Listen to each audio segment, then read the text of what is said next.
And our guest on this segment is an old friend, Mike Patterson, Secretary of Transportation for Oklahoma. Mike, good to see you. Good to see you too. Did you survive watching the election results last night? Being a political junkie, it was a little bit of heaven last night, just watching everything come in and trying to do my own projections on what might happen. So you didn't need a tranquilizer? No, it's kind of one of those days I live for. You don't think the new office holders, it's going to not impact your department, is it? Absolutely, it's going to impact our department. Any idea how? Well, one of the things is going to be just the education of the new legislators. If I recall correctly, we have 53 freshman legislators coming in, and it's important that we educate them on transportation and what transportation means to the state of Oklahoma, and where we've been, where we're at today, and where we need to be. Okay, so you get to take them to school. We're going to take them to school. All right. Here's hoping they all pass. Yeah, all right. Exactly. Right off the top, I want to ask you about something because we're taping this the day after the election. It'll be seen on Thursday night. Last night, between election results and races and all that, the local news folk had a story on about, I think is it I-244 and 169? Yes. A bridge that they're going to have to get some bids on all over again? That's right. What's that all about? Well, so just to remind the viewers, we inspect bridges every other year, at least every other year. Some bridges, depending on their condition, we might inspect more often, say once a year, or we've even had bridges that were under continual inspection just because of their degraded condition. The I-244-169 bridge was under its routine inspection. We found some cracks in the main beam. So consequently, we closed it for a few days.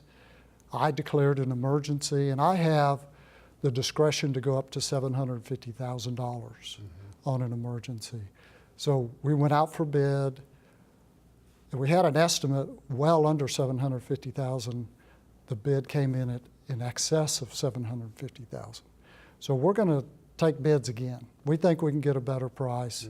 We're going to solicit some more contractors to get involved in that bid and hopefully get a better bid and get it under $750,000.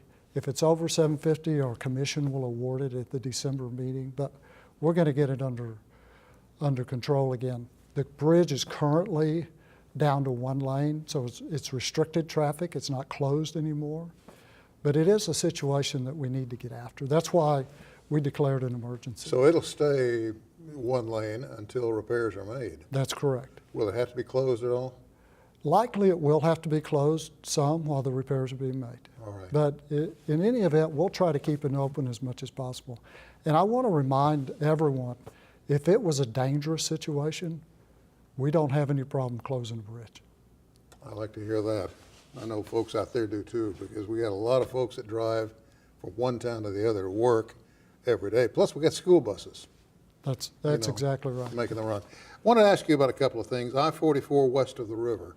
What's going on there? I-44 west of the river. You know that with the patience of the community in Tulsa, we redid I-44 east of the river a few years ago and took it from what it was to the magnificent structure it is today.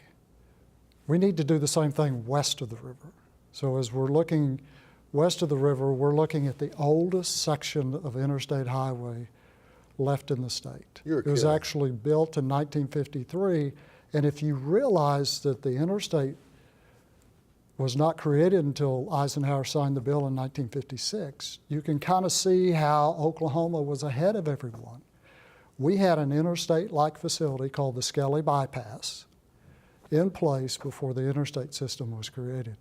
It's time to bring that section of the interstate system up to current standards. Sounds like somebody might have known what was going on, like Mr. Skelly.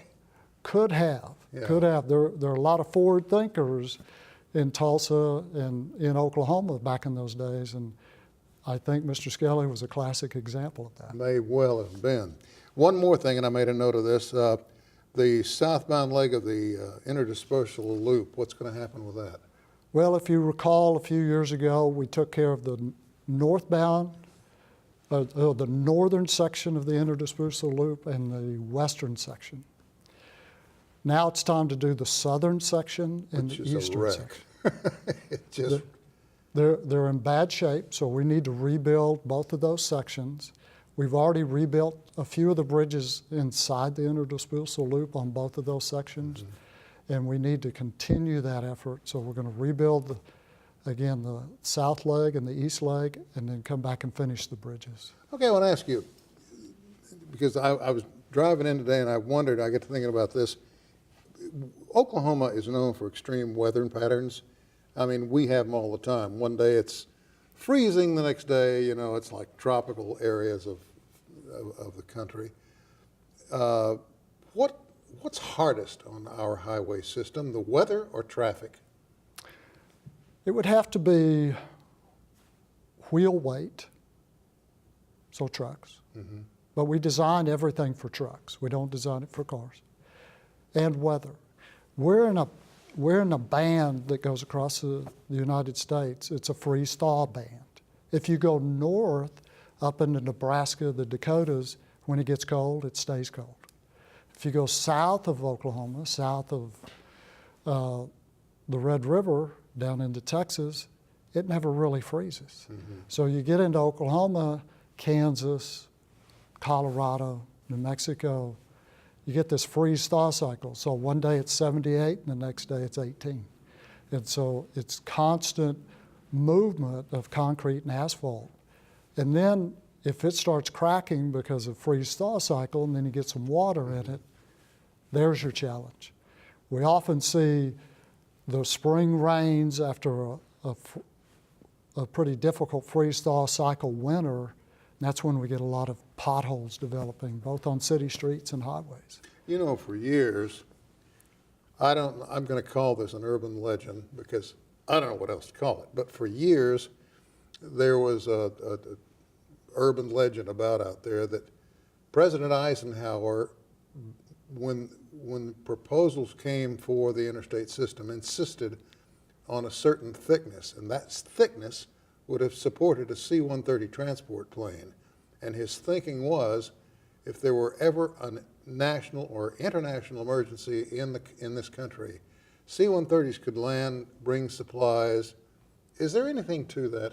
Absolutely. Really? Yeah. Because it is the interstate system of national defense. That was part of the logic behind the whole development of the interstate system. There are even identified sections across the country that are straight, and straight for a reason, and that was the ability to land an airplane on the interstate if necessary. And strong enough to hold them. And is strong enough to hold it. Other than the things we already talked about, are we looking ahead to any major changes in the roads in our area? When you look at the roads in your area, and if I could take Claremore as an example, because we talked about that, I believe, the last time I was here. You know, we're talking about the realignment of State Highway 20 around the southern side of Claremore and Keatonville Hill west of Claremore. Oh, yeah. Both of those projects are in the 8-year construction work plan. In fact, they used to be way out there and they're getting ever closer. Keatonville Hill is in 2020, which is next year is 2019. We're actually in 2019 right now, so 2020 is just a year away from construction. And then in 2021, we'll begin the construction of the realignment of 20. And then you have likely heard that the Turnpike Authority is going to put a new interchange on the Turner Turnpike where the new connection with State Highway 20. And all of that's going to happen around 2021, completion in 22. So we're not far away from some of those kinds of real impactful type projects here in the Claremore area. So before too long, areas around the city of Claremore are going to be bustling. They are going to be bustling. Any chance we might get a bridge over the railroad tracks? That is, well, it includes a bridge over the railroad track. Does it really? It does. We're gonna go over the railroad track, go over State Highway 66, Sweet. land on the east side. So it's another way to access Claremore, provide additional mobility where you're not waiting for the train. I tell you what, right down here by the Will Rogers Hotel, I'd love to see a bridge over the tracks there. Mike, thanks. You're welcome. Appreciate Thank you, you. my friend. Appreciate it. We're all out of time for this segment. We'll be back in about a minute and a half with a better understanding of diversity and inclusion. It's not something we can all use right after this.